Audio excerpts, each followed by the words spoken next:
Hey, all you remote learners out there. So, today we're going to talk about John Fitzgerald Kennedy and really his foreign policy. We started talking about it a little bit yesterday when we said that President Kennedy realized that one of the main initiatives of his administration was going to be to try to stop communism from spreading throughout the world. And he felt the best way to do that was to really create a strong economy in America, to show people that capitalism was the best economic system and to stop anyone in America from wanting to join the Communist Party and to show other countries around the globe that capitalism was strong and encourage them to be capitalist and not communist. And we also talked a little bit about the Alliance for Progress, how he did, create this plan with the help of Congress where he was going to give out loans to many countries in Central and South America to try to help them rebuild roads and hospitals and bridges and schools and get clean water and give them medicine and education to make sure their countries were economically stable, that people had resources. If they were not living in poverty or dire situations, they would be less likely to fall to communism. And that's kind of all part of his economic policy because it also creates jobs for Americans who might choose to go to those countries and work and help out. For the most part, those countries were going to, have their own employees doing the work and distribute the money as they saw fit. We said it was somewhat of a success, somewhat of a failure, because many of those leaders just kept the money for themselves. But some of those countries didn't invite Americans who were working with the Peace Corps to come in and kind of, help do some of the work and make their countries a better place to live. So that, by creating more jobs, helped Americans as well. So today we continue talking about the Cold War.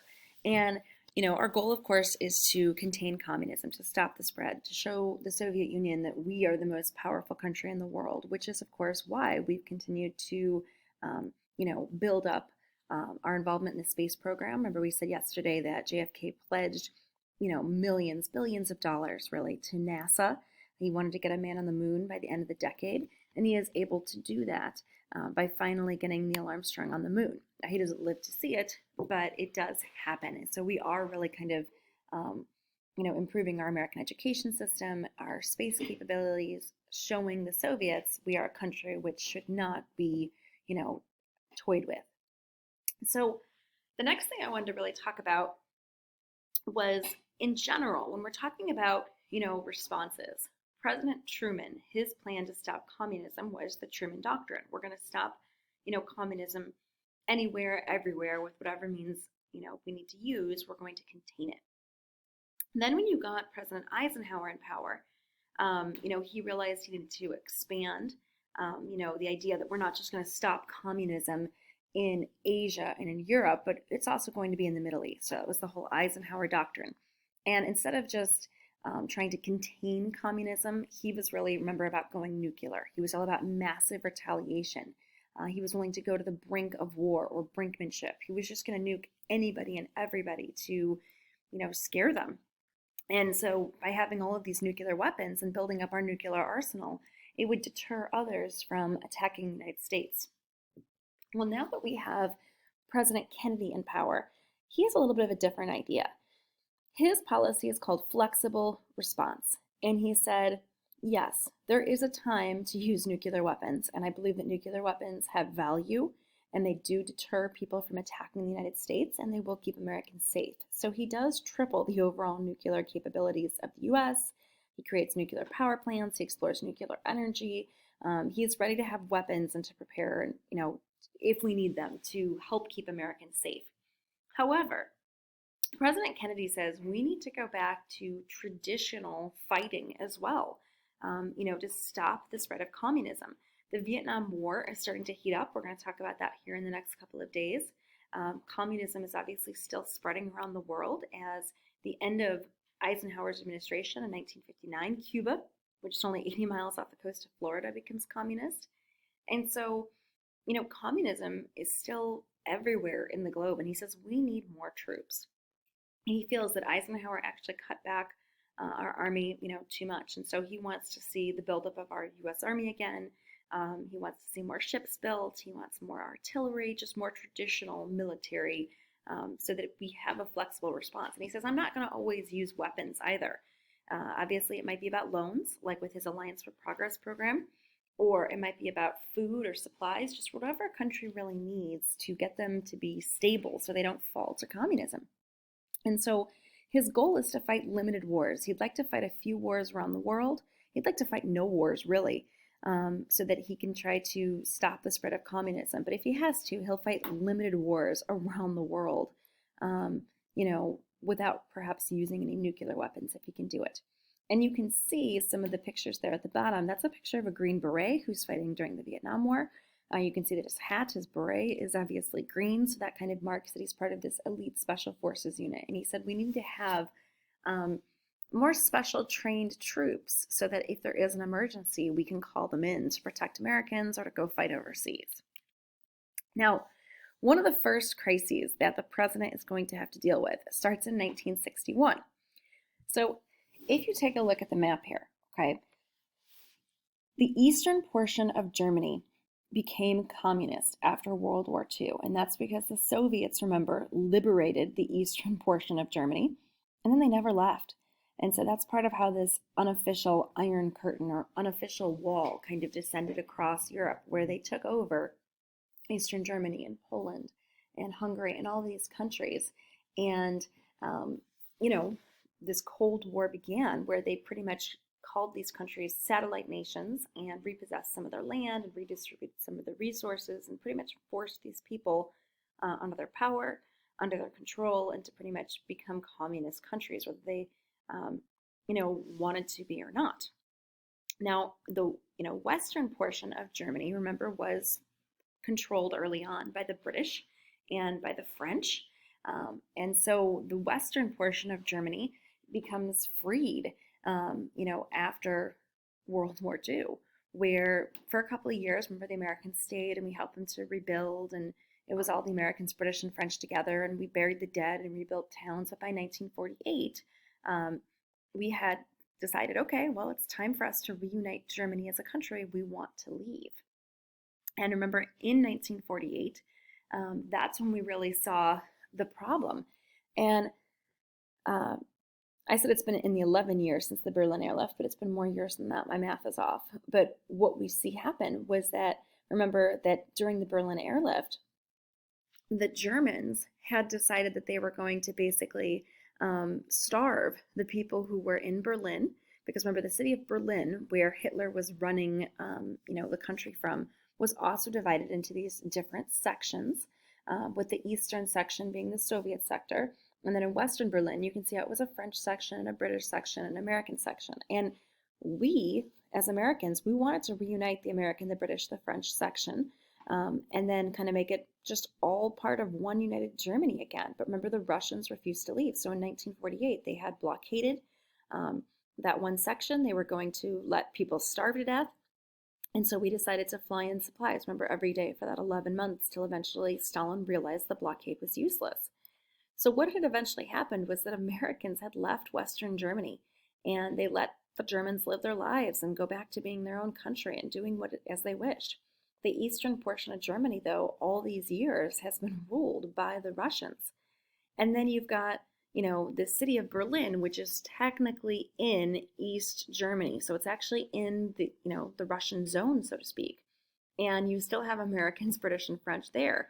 After Stalin's little kind of Berlin airlift incident, we never left the city of Berlin. We left West Germany, but we never left the city of Berlin. And so what's been happening now this whole time is that Eastern Berlin is forced into communism, and West Berlin, really, which is made up of the American, the French, British, the French sectors, is a regular city, which is moving on in the world with technology and education and rights, and it's capitalist. So people are continuously sneaking out of East Berlin and escaping and moving into West Berlin. And so this is making, Stalin incredibly angry. And once he's dead, it's making Khrushchev incredibly angry. And so Khrushchev, is new into power. He's looking to prove himself. And he gets tired of the fact that people are escaping. And you can see kind of how there was just a kind of like wired fence kind of dividing the people. So what Khrushchev decides to do is he says, no more just little wire fence. I'm going to actually create this huge wall which is going to go on for about 90 miles, which is going to separate East and West Berlin. So if you go back and you take a look at the last picture I had, it's literally going to be dividing. You can see how it's going to go for 90 miles, and it's really going to go all the way from East to West Berlin. And once the wall is officially up, the Americans are going to be all about, okay, we don't really need to be here anymore. We're going to leave troops there and a military presence just because we're worried about what Khrushchev and the Russians are doing, not because we're really worried about dividing up the territory with the British and the French. We're going to kind of work more as a team. It's more so that we're just going to leave it in kind of separate zones so we each can have troops kind of stationed there if we would need to respond to the Russians. But otherwise, the Russians now have pretty much sealed off all of East Berlin by building this 90-mile wall. And so the people are pretty much trapped there. And so from 1961 all the way until 1989, when the Berlin Wall falls, we're going to see that people in the city of Berlin are pretty much trapped from each other. And since there is this unofficial Iron Curtain that kind of divides Europe, people who live in Eastern Europe are, for the most part, trapped and separated from people in Western Europe. They can't travel, they can't see relatives, they can't see letters. They're basically prisoners of war for the most part. And if they try to break through the wall, if they try to jump over it, they try to escape in some way, they'll be shot. And so they're stuck living in this communist regime, whether they want to be or not, and they have very little access to information or education or ways to really communicate with the outside world about how hard it is living under this, this type of regime. Now, John Fitzgerald Kennedy, our president, doesn't really know how to respond to this situation. He talked about going to war. He talked about, attacking others, but he realized ultimately that it wasn't going to be worth it. It wasn't going to be worth it to go to nuclear war with the Soviets over this issue. So he basically kind of lets it unfold. He goes to Germany. He makes speeches. He says a bunch of pretty words, but nothing actually gets resolved in that case. So yet again, when we talk about JFK and was he a good president? Was he a bad president? Was he effective or not? I don't know. It's hard to say. Now that he's dead, everybody says, oh, he was fantastic. He would have totally won a second term. But in all reality, some people say that he should have been harsher, that he should have attacked the Russians right there, that he shouldn't have let them build this wall, that he should have demanded it be knocked down, that he should have saved those people in East Berlin. But at the same time, if he would have done any of those things, Khrushchev could have responded by launching nuclear weapons, and then that could have been nuclear war right there. So it's really hard to say. Now, in his speech here, in his inaugural address, he had said, "Let every nation know, whether it wishes us well or ill, that we shall pay any price, bear any burden, meet any hardship, support any friend, oppose any foe, to assure the survival of the success of liberty." And that was the quote we saw yesterday in the video clip, where the man said that, Kennedy was quite hawkish, meaning he was quite focused on war, saying we will do anything to stop the spread of communism. But yet again, that's big talk. But in reality, he let Berlin pretty much fall to the commies. Now, the next issue to really talk about here is with Cuba.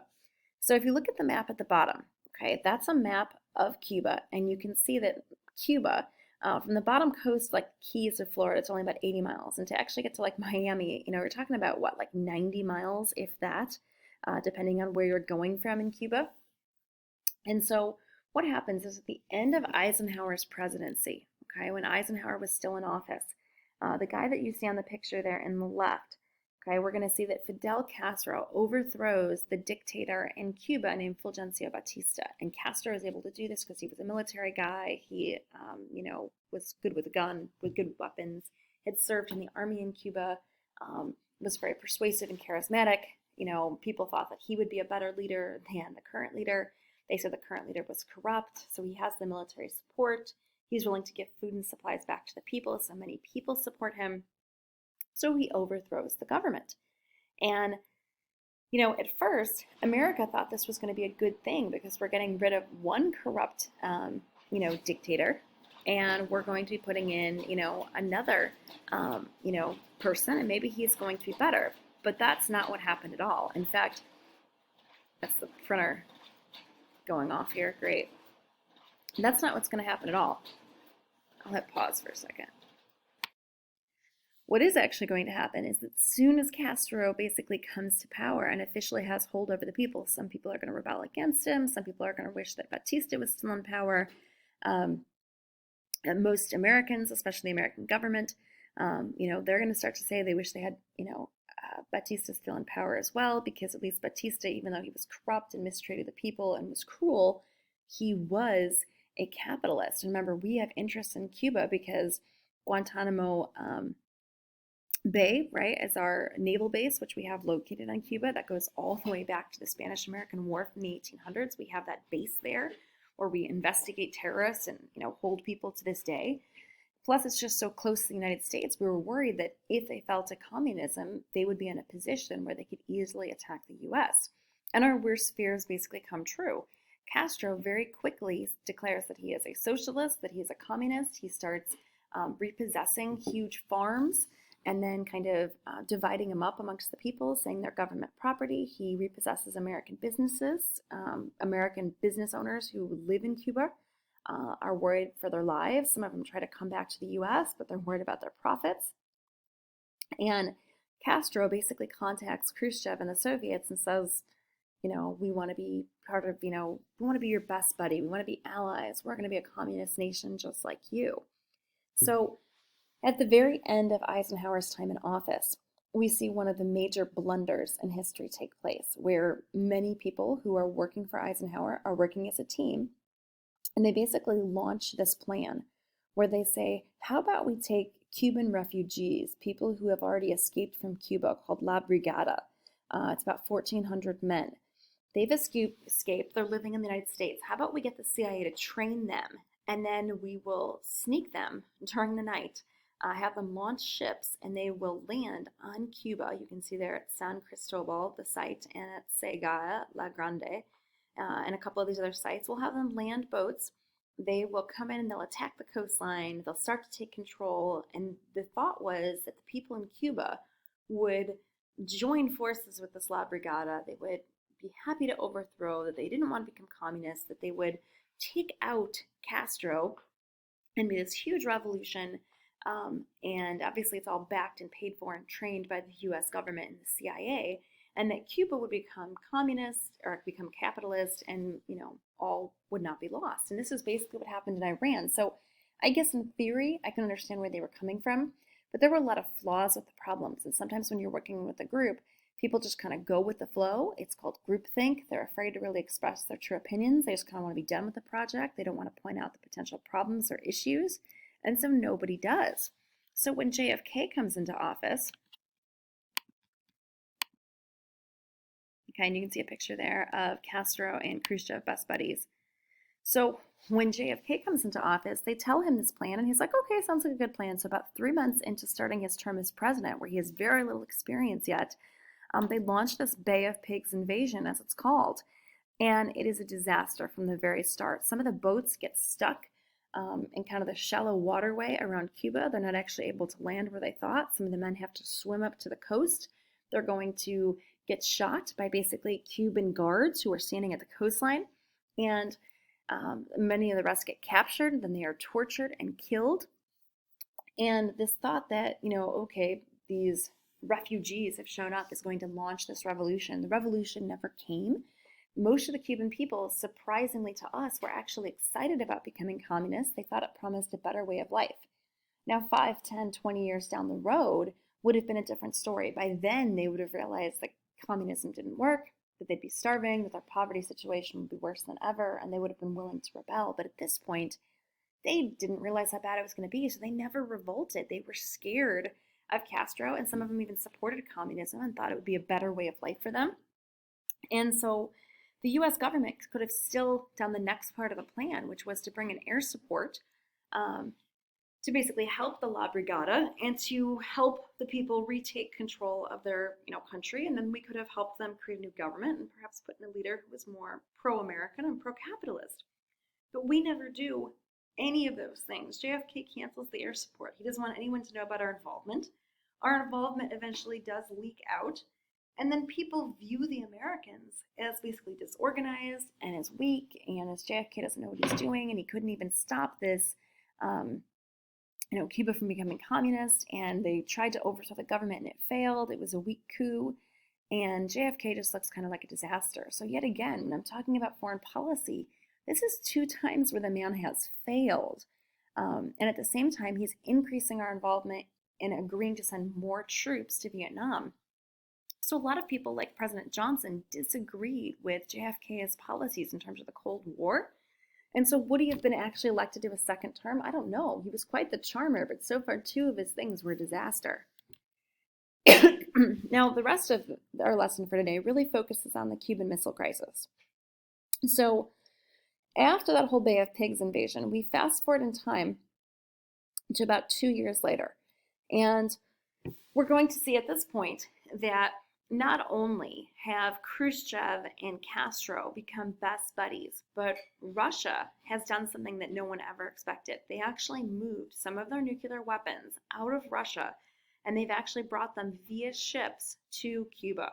And when we discover this, we are terrified because the spots there that you can see in red, like San Cristobal and La Segura, and Guanaje, that's where they're going to have some of those nuclear weapons located. And they are very close to Florida. They could obviously, hit Florida and completely nuke it and destroy it. They also have these nuclear-tipped missiles, which could hit Washington, D.C., or New York, or Chicago, or just totally wipe out the United States. And so we are pretty terrified here about what's going to happen once we kind of discover this. And we discover this because we have some American pilots who are secretly flying over Cuba and taking pictures, and they bring them back to the president. And Bobby Kennedy, his brother, his closest advisor, is like, well, what do you want to do, sir? What do we do about this? And it's really scary to think that these ballistic missiles could reach the United States in as small as 3 minutes. So of course the U.S. Starts increasing its duck and cover videos, encouraging Americans to buy bomb shelters, telling people that a nuclear war is possible. It might even be imminent. And that would be terrifying. Like, okay, kids, let's keep practicing for this nuclear bomb drill. Let's hide under a desk in case we get it nuked, but I'm sure you'll be safe under this desk. Of course you will. And the fact that they have 65 sites with these missiles ready to go where they can hit the U.S. is definitely scary. We are closer at this point to nuclear war than ever before. And obviously, if they would nuke us, even though the president is all about flexible response, we would fully nuke Cuba back, as well as Russia, because we feel like they're kind of behind this. So Cuba would nuke us, and we would nuke Cuba, and Cuba would nuke us, and we would nuke Cuba, and before that, Cuba would nuke us again, and we would nuke Russia, and before you know it, the whole thing is just, the whole world's gone. And so the president doesn't know what to do. He's got Robert McNamara, who is Secretary of Defense. He's got Dillon, who is the Secretary of the Treasury. He's got Bobby Kennedy, his Attorney General. He's got LBJ, his Vice President, and they all kind of have different ideas about what is best for the country. Some people say attack now. Some people say talk it out. Some people say ignore it. Pretend that you don't have the intelligence. Some people say put up an embargo, refuse to sell with them. Some people say put up a blockade where you refuse to let any more missiles go through. He decides to go with basically a naval quarantine, which is basically a blockade, meaning, he's not going to let any more ships from Russia get to Cuba and bring any more missiles. And he calls it a quarantine because if you use the word blockade, people might think of that as like more of a declaration of war, but it was. And so this all kind of goes down, starts on October 14th. And over the next 12 to 13 days, Americans are pretty much going to be watching because it takes basically 2 weeks for ships to leave Russia and to get to Cuba with these weapons in tow. And the whole thing is, eventually, once they get to that American blockade, are they going to attack the American ships? Because if they attack the American ships, we would officially be at war with Russia and Cuba. It could be World War III and it could be a nuclear war. And so the question is going to be, what will Russia do? Will it let their boats, continue on? Will it have them go through the blockade? Will they turn around? Will they deliver more weapons to Cuba? What do we do? And so eventually, what we're going to see happen Okay, just some of the different options that I've kind of already mentioned. They can negotiate with Khrushchev, they can invade Cuba, they can blockade Cuba, they can bomb the missile sites. But eventually, what's going to see happen is eventually the Soviets turn back after 13 days. Once the ships get very close to the blockade, they turned back. So war seemed imminent, but it was avoided. And An even more direct threat to American security began to unfold on October the 14th, 1962, when American U-2 surveillance planes flying over Cuba made a discovery. It was unbelievable. I couldn't believe that the Soviets would introduce nuclear-tipped missiles into Cuba, targeted on the eastern part of the United States. They never had moved nuclear weapons off the soil of the Soviet Union. We didn't believe they would. They did. It was my father's decision and his own idea.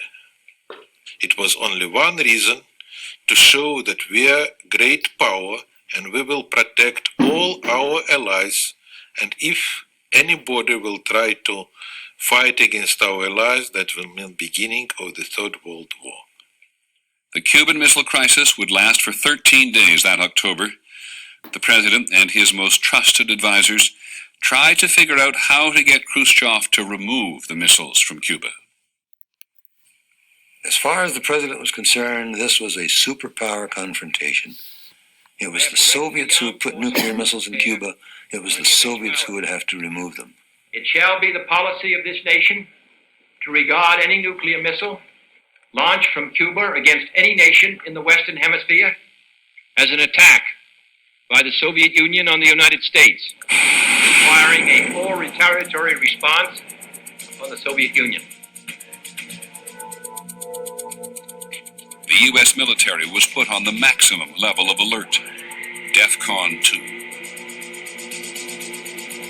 The president ordered the Navy to mount a blockade around Cuba.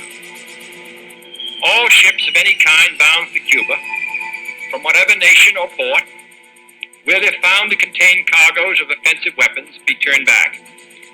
This quarantine will be extended, if needed, to other types of cargo and carriers. For 72 hours, Now, eventually, though, the Cubans decide to turn back, and Khrushchev and JFK make a deal where basically, if they're going to remove those missiles from Cuba, the U.S. is going to remove its missiles out of Turkey. And to try to avoid future wars, they create a hotline between the U.S. and Russia to try to talk out problems, and they also create the Nuclear Test Ban Treaty, where they, are not going to be testing nuclear bombs above ground, so it doesn't kind of contaminate our air. And so Kennedy, this is finally when he's really kind of seen as a hero, and people really start to think he's a good president, and perhaps that's what would have gotten him elected for a second term. All right, guys, that's it for today. Have a great day.